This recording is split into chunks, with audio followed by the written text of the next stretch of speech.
Welcome to Strung Out, the podcast that looks at life through the lens of an artist. Your host is the artist, writer, and musician, Martin Lawrence McCormack. Now here's Marty. All right, welcome to Strung Out, and normally we're outside and it's a gorgeous day, but it's a windy day, and our first attempt resulted in the thing blowing over, so we're gonna opt to be inside, and I have with me Jonas Friddle, and what are you gonna play first? I'm gonna play a tune called Samson Was a Lover. All right, let's hear it.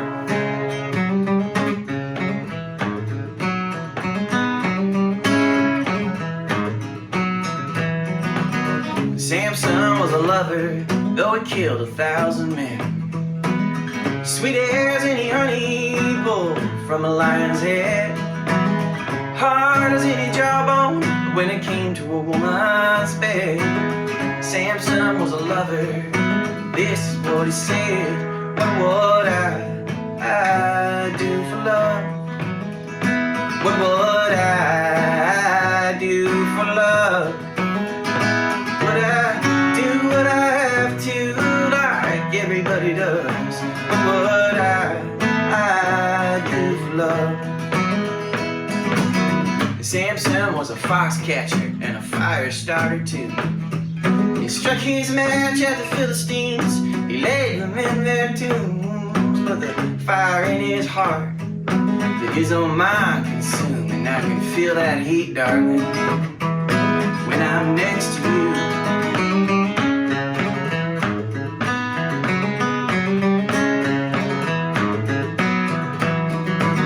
Delilah had linen and leather in her room. Why filled the bottle which once smelled perfume, and she smelled just like the evening in the afternoon. And as she dressed herself, she sang this little tune. What did I do for love? What did I do for love? Did I do what I have to like everybody does? What did I do for love? Samson was a lover that made his mind forget, until he heard the sound of silver as she asked for his secrets. And he lied like a schoolboy to the last he did relent. Samson had a lover, took a razor to his head.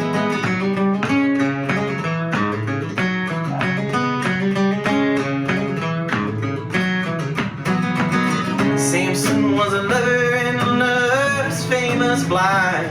Though he took his body prisoner, was Delilah rule his mind? And you might call him a martyr, you might say suicide. But Samson was a lover, and like a lover cried. What would I do for love? What would I do for love? Would I stand between the pillars, give them both a shove? What would I do for love?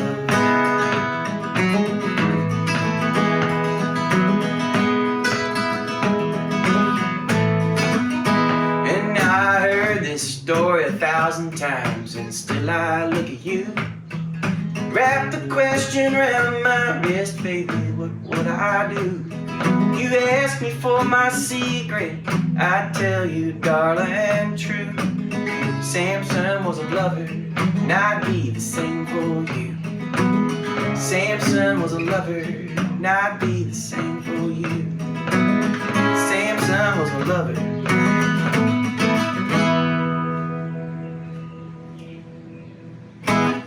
Great, awesome, awesome. Thanks. Yeah. Best lyrics, stand between the pillars and give them both a shove. Gonna bring the house down. Oh, yeah, I love it.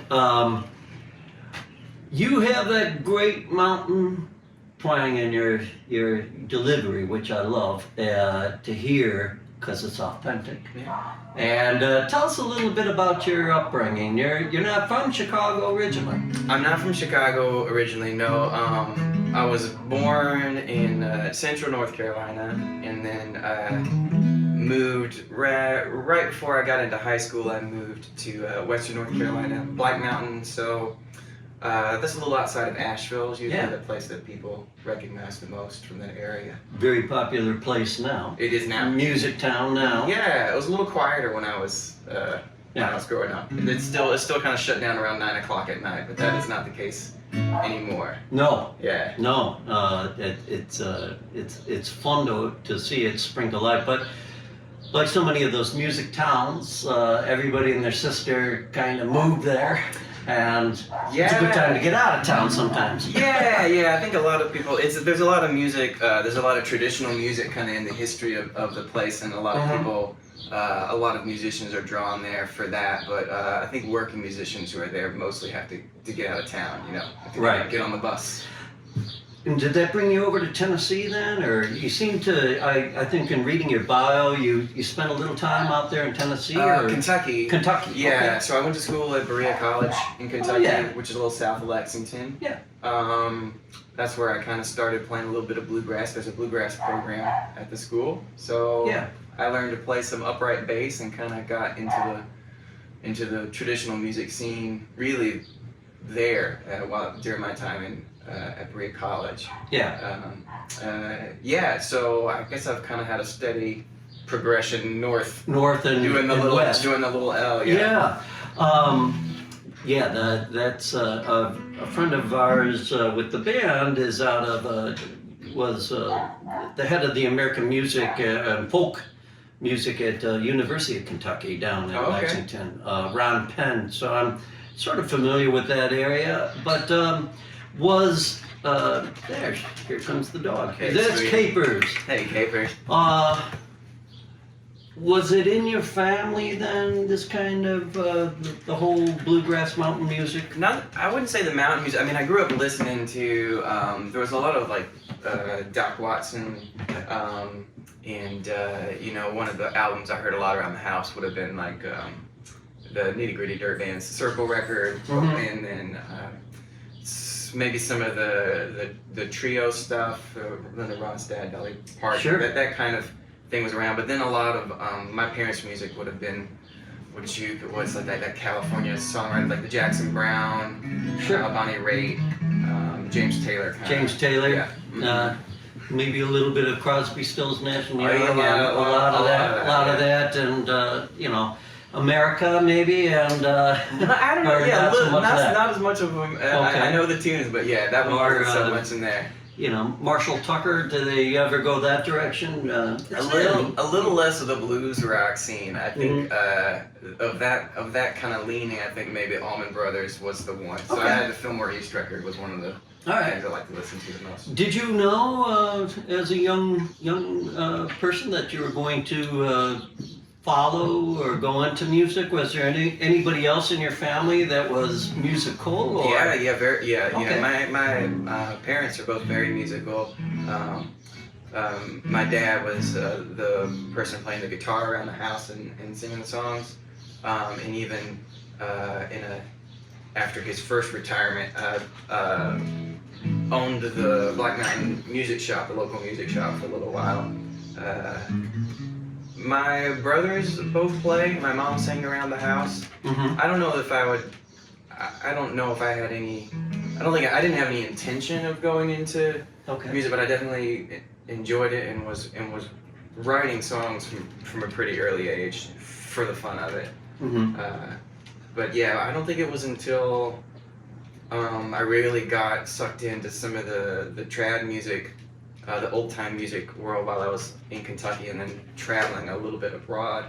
And I really kind of thought I might try and do something with it.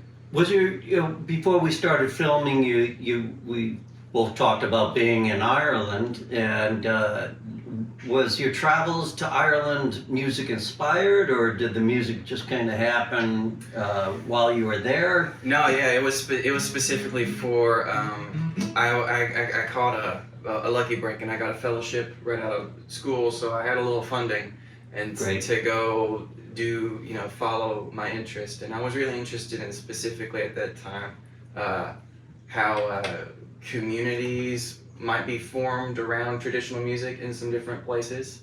And I had been to Ireland twice already, and already had a foot in it and kind of knew. And it's famous for its music community, so I wanted to spend some time in that. And there's such a close relationship between bluegrass mountain music and Irish music. Irish music is kind of like the granddaddy of that kind of music. If you study the Appalachian and the Scott Irish, and Absolutely, yeah. it's amazing how much crossover and how much Irish musicians generally love to have bluegrass coming into their existence. Yeah, it's a my big thing. Yeah, my first trip over there was with the college bluegrass band. You felt like a rock star. Just because the bluegrass in the pubs was really well received. Yeah, and some of the best bluegrass I've heard actually has been in Europe with European. Yeah, there's musicians. Great, yes, it's all over the world. It's really, and then I don't play bluegrass, right? but except for that experience in the college band, I kind of shifted over to old time, which is a little slightly different. But yeah, the export of bluegrass around the world is really incredible to see. But a good foundation to have, not only what your parents were listening to and what you were teaching yourself just by picking up the various influences and such, but what I'm just kind of I'm not surprised, but I'm also happy, I guess, that you migrated to Chicago, because Chicago historically is kind of a place where a lot of roots musicians found their home, Yeah. And what brought you here? I knew I was out of the country for a little while post college, and needed a place to land, and was going to try and do something that involved traditional music in some ways. And I knew of the existence of the Old Town School of Folk Music through following Abigail Washburn. It's concert calendar. Mm-hmm. So I was a fan of hers from the beginning.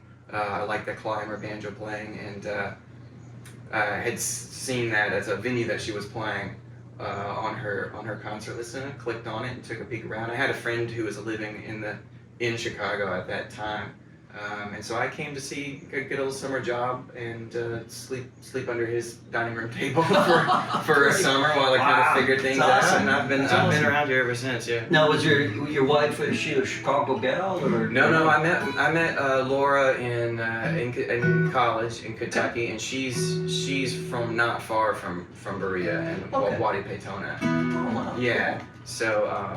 Musical or no? Yeah, she sings really well. She plays fiddle and guitar around the house with the kids, but you're not gonna get her out of on the stage. You're not gonna get her out of All right, well, very cool, and so great to have you here in Chicago. And let's have another song. Sure.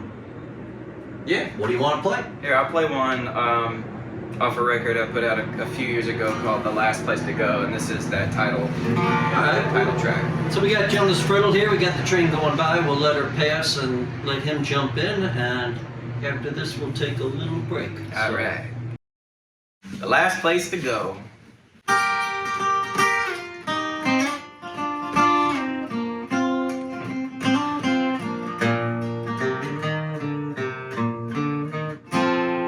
Outside the tent, the signs were all mad.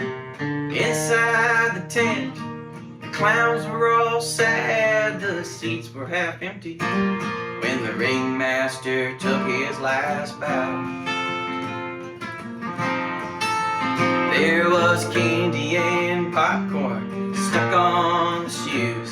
There was just one reporter stuck with the news, and with the voice of my mother, he asked me what I would do now.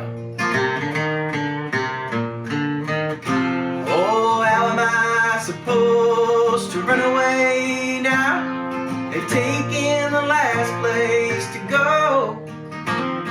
Some folks have homes in the country, mine was the show on the road. Gravel would fly off the back of my peddling circles most every night through the spotlights of TVs. The trailer park windows were blue. Ah, but dreams are like whiskey in a cheap paper cup. You gotta drink them all down before they burn up and they drop through the bottle, landing all over your shoes. Oh, how am I supposed to run away now? They've taken the last place to go.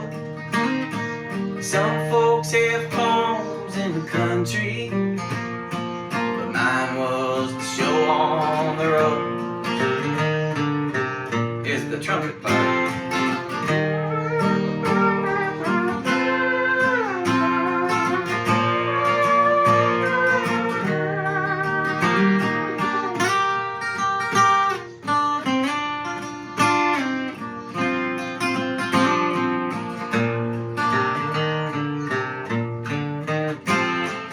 Trapeze artist just lies in his net while the fire breather lights cigarettes and makes bets with the stunt man where the trick pony will end up.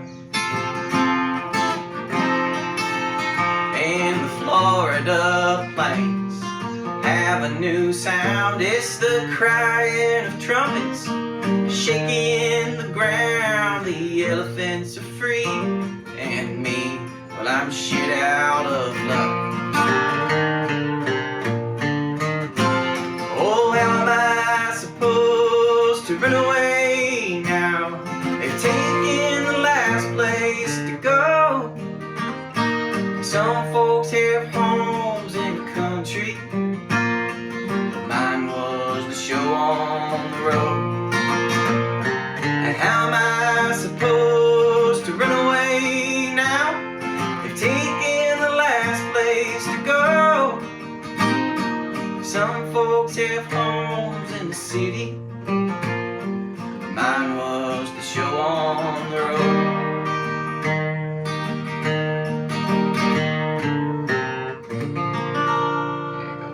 All right, we got Jonas Friddle with us on Strung Out. We'll be back after this. Hey, want to show your support of Martin's artist endeavors? Buy Me a Coffee is an online site that makes supporting Marty easy. In just a few taps, you can make a payment of any amount, and no account is needed. You can also decide to become an ongoing supporter. Go to martinmccormack.com and click on the words Support Martin. Let's help Martin keep it all caffeinated.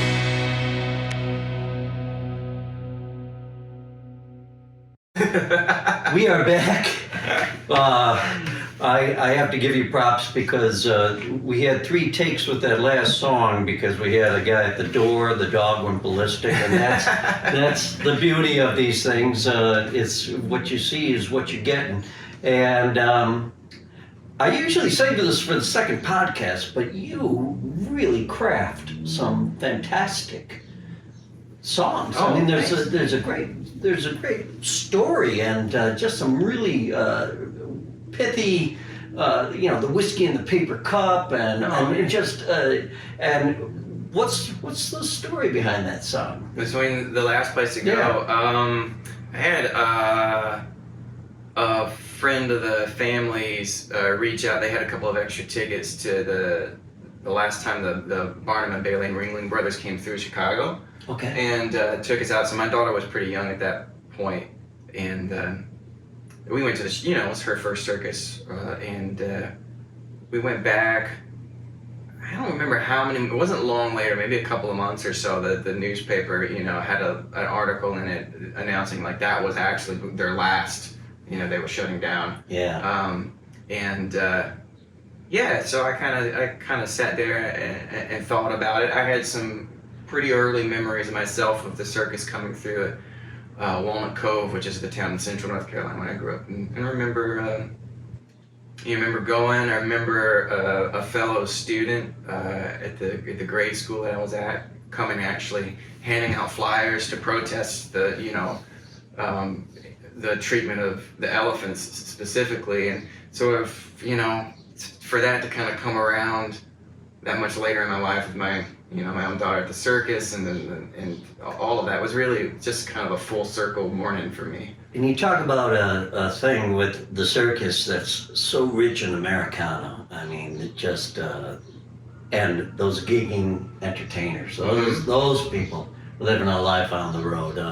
One of the coolest things I ever got to do was play a nursing home in Indiana, where the circus used to winter, you know. Right. And the name of the town is escaping me right now, but Emmett Kelly's son was at the retirement home, and Emmett Kelly was that, you know, sad-looking clown. Oh, yeah. And so his son followed in his dad's footsteps. Oh, wow.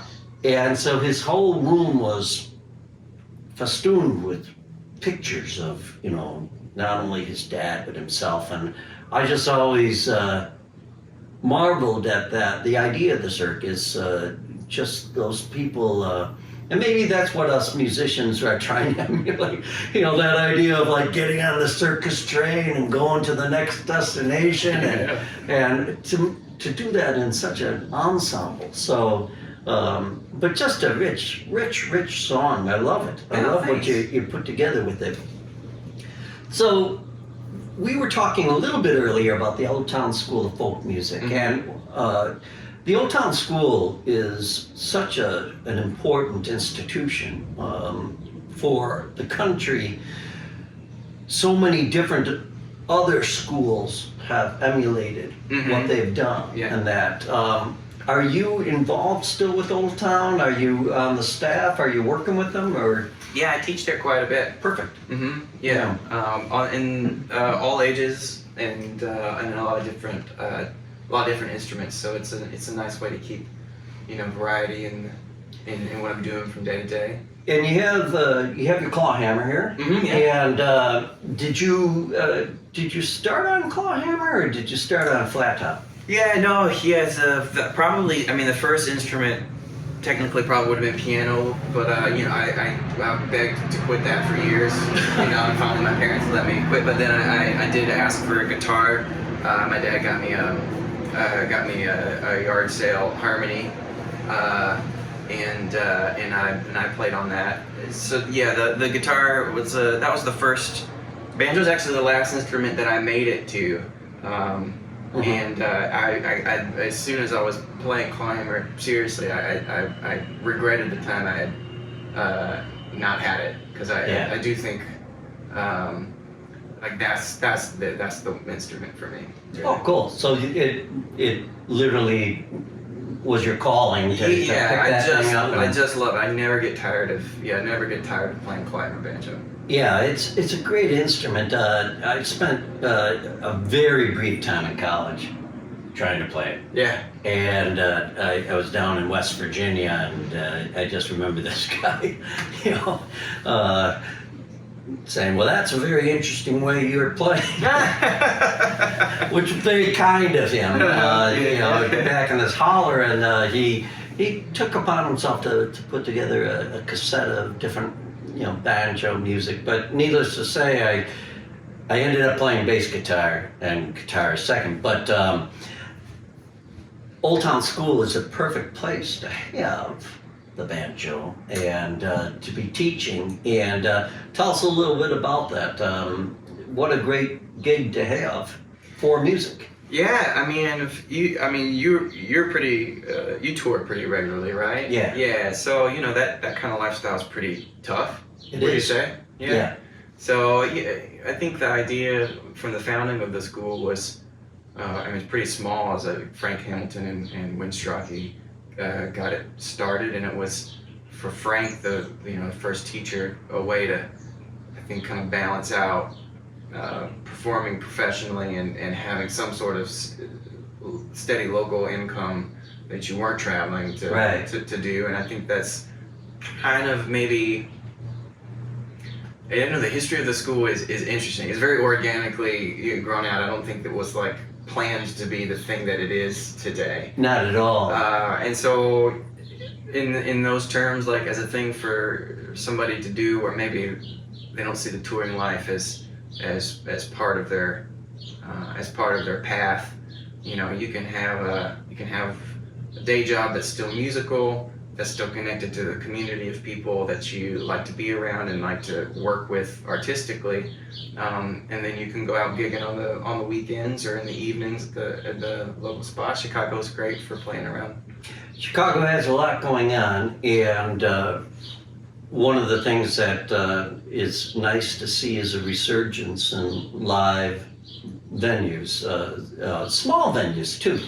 The golden era, of course, the gold standard would have been like the Earl of Old Town and some of those places, you know, when John Prine and Chris Christopherson and Ed Holstein, all those guys, and Bonnie Kolak, they were all there. But they were also, at that time, kind of, some of those guys were loosely affiliated with the Old Town. Yeah. And there was a lot of crossover. Sure. And the Old Town is, probably that's one of the best things that Chicago has going for it, is the Old Town School of Folk Music. My niece is currently studying violin there, so nice. you know, some fiddle. So before we take another break, let's do you have a little claw hammer you can give us? I can play a little tune on this. We'll see. Let's try something new here. So we'll see how that goes. I don't know if that's a smart choice, but whatever you got. All right. This tune is called the Ghost of Guastavino.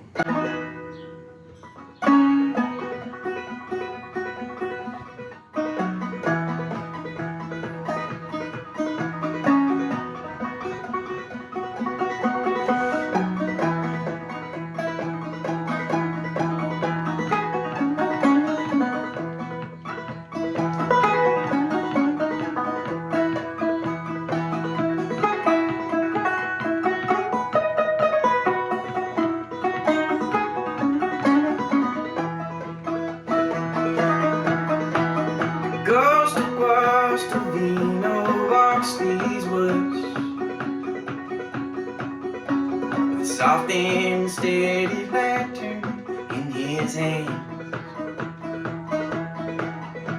He moves between the laurel leaves that cover where his Spanish mansion used to stand.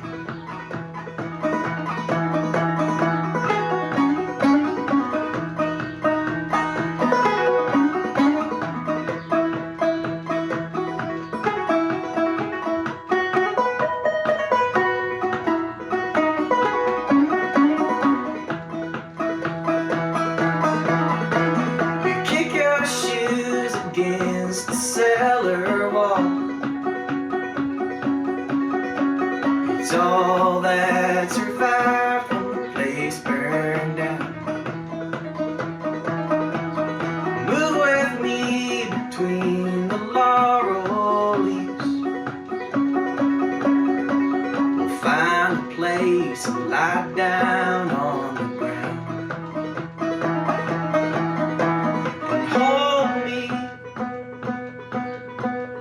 Hold me while the sun goes down.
You're on Strung Out, and we'll be back after this.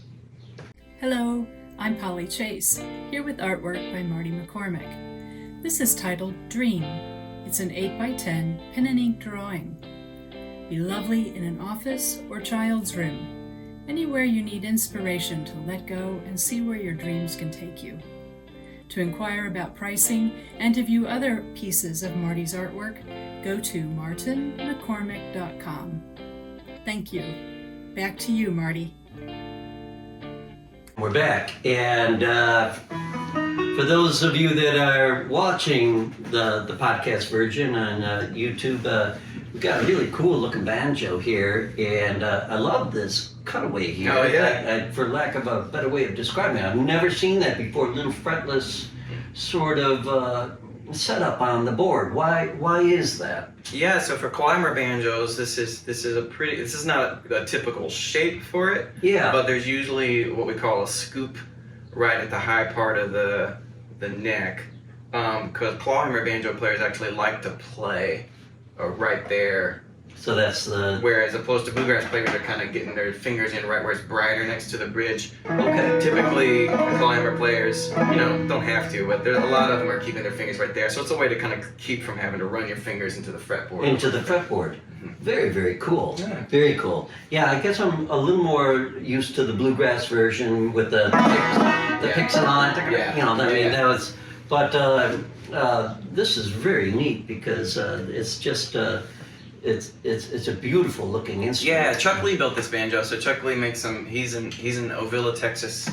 He's a single maker. A lot of the where it used to be, there's more open back banjos now than I think you would have found 10 or 20 years ago. People making them. Chuck's been making them for a while, and I've got two of his. Really, really great instruments. I like them. This is a 12-inch pot, wooden rim, so no tone ring, and a Renaissance head. So this really set up to be a really mellow, kind of thumpy, mid-rangey sound as opposed to the bluegrass banjos. 11-inch, big metal tone ring. Little more, it's like the electric guitar of. It's got a little more clang to it. This is more buttery. Yeah. And more thought-provoking, I think. That's especially with putting together a tune. I mean, the bluegrass way of doing everything is a little more frenetic. Yeah. It's rock and roll. Yeah, it is rock and roll. Yeah. So we have we got to have a little shameless hucksterism here and promoting your website. How do people get a hold of you? JonasFriddle.com is so if you I'm the only Jonas Friddle I know of. So if you put my name into the computer, then it comes back with.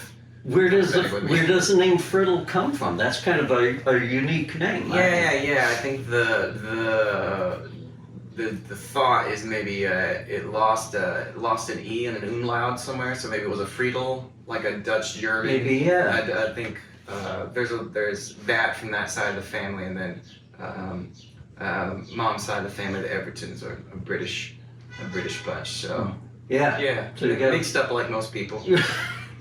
But it's great. I mean, it's like you said, you're blessed with a name that you go online and it's all roads lead to you. Yeah, it was funny because I had show up to a show a few months ago. One of the only other Friddles I've met out in the wild.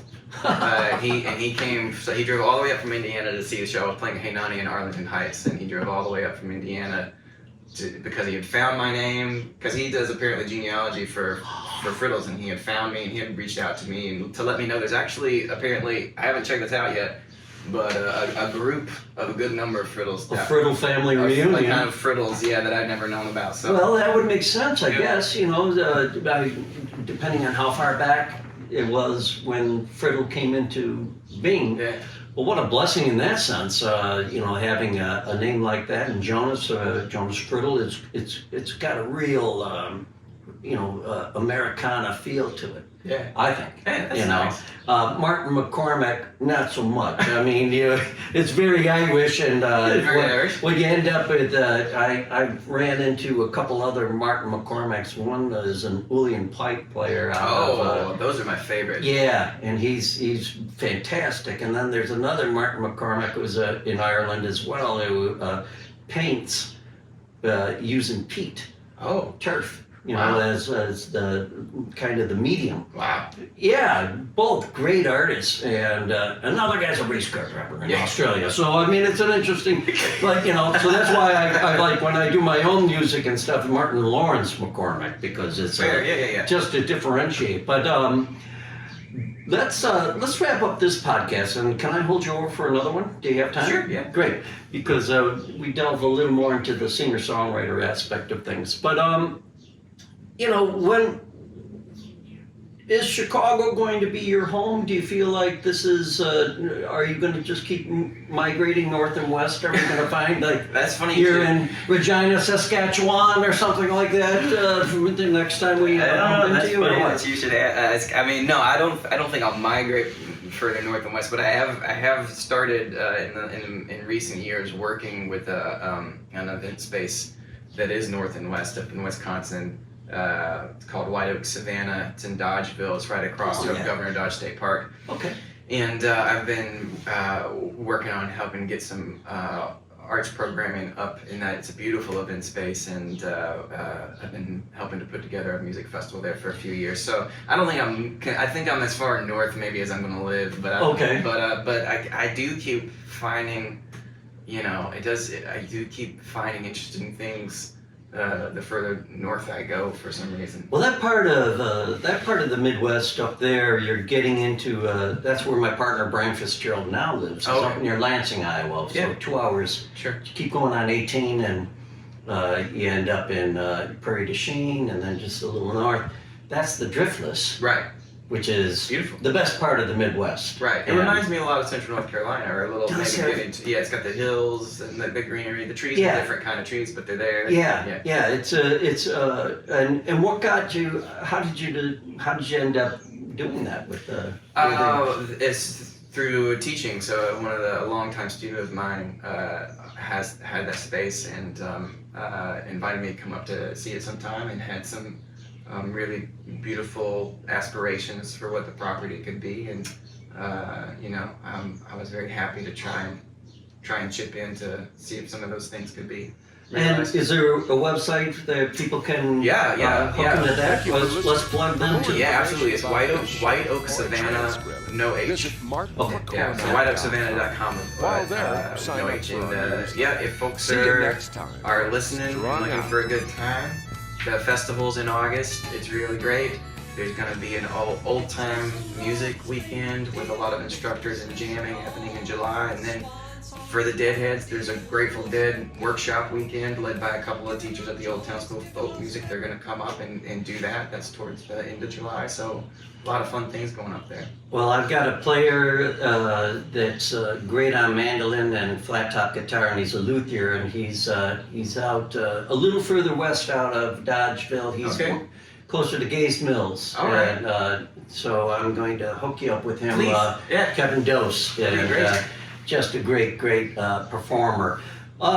Let's do one more for this podcast, and whatever your choice. So we're listening to Jonas Friddle, and we're going to have another podcast, as I like to do with our musicians, our Chicago treasures, because these guys everybody's chock full of so much creativity, and what a blessing we have to have such great talent hanging around the Windy City.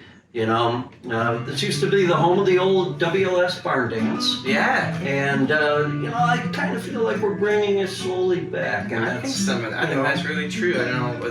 I haven't gotten through it yet because I have a line of books to get through. But I've got that country and Midwesterness. The one that was written. Right. Yeah. Just released. So. I know lots of tidbits, but I'm not going to speak to it till I've really got the facts down. It's an interesting legacy, and the funny thing about it is it's not that long ago. Mm-hmm. I mean, you had the Sundowners, you had Joel Daly, who was an old reporter, lawyer, and would go in and dress up like a cowboy and do this country western with the Sundowners, and they were all tied into this beautiful thing that ended up just migrating down to Nashville, and Nashville, took it. But I think, the Midwest, in some ways, Chicago, I think, is starting through its musicians, rediscovering the fact that it's really got this Midwestern Americana powerhouse that's existed all along. Yeah. But we're Chicagoans, we kind of we dismiss ourselves. But enough said, we'll delve into that some other time. Let's listen to one more for this podcast from Jonas Friddle. All right, we'll try Cuba out of JFK.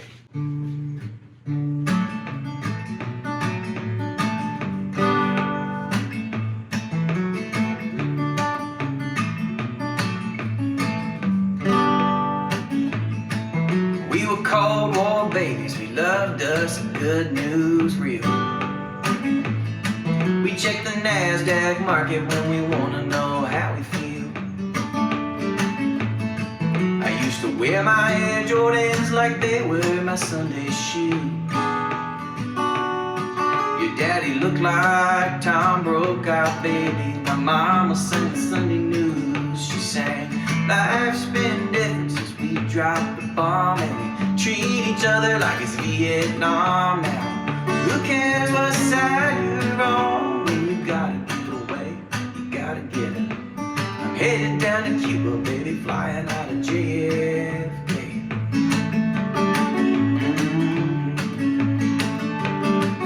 All the Star Wars babies, if they want it, they can use the Force. They grew up too lazy to finalize their own divorce. I got 40 years of debt, 4 years of liberal arts. I got an iceberg of regret, baby, and Titanic to Noah's Ark, and I'm singing, life's been different since we dropped the bomb, and we treat each other like it's Vietnam now. Who cares what side you're on? When you gotta get away, you gotta get it. I'm headed down to Cuba, baby, flying out of JFK. Alright, okay. I'm headed down to Cuba, baby, flying out of JFK.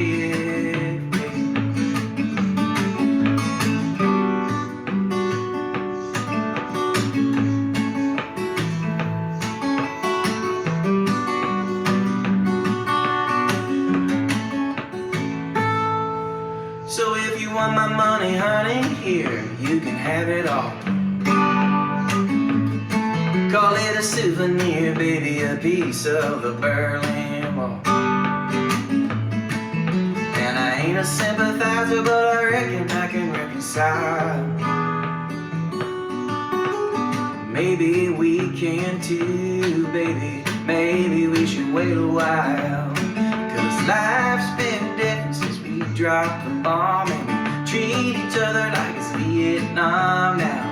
Who cares what side you're on? When you gotta get away, you gotta get it. I'm headed down to Cuba, baby, flying out of JFK. Alright, okay. I'm headed down to Cuba, flying out of JFK. Yeah, I'm headed down to Cuba, flying out of JFK. I'm headed down to Cuba, flying out of JFK. I'm headed down to Cuba, baby.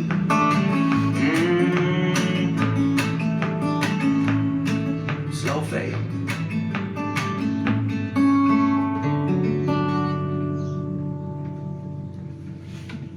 Well, I have had a great time, and I hope you guys have had a great time listening to the artistry here of Jonas Friddle. And guess what? We're going to be coming back with him on another podcast. And so until next time, we'll talk to you guys. And let me say that again. Until next time, thanks for listening and watching. And you're on Strung Out. Bye-bye. See you later. Thank you for listening. For more information about this show or a transcript, visit martinmccormack.com. While there, sign up for our newsletter. See you next time on Strung Out.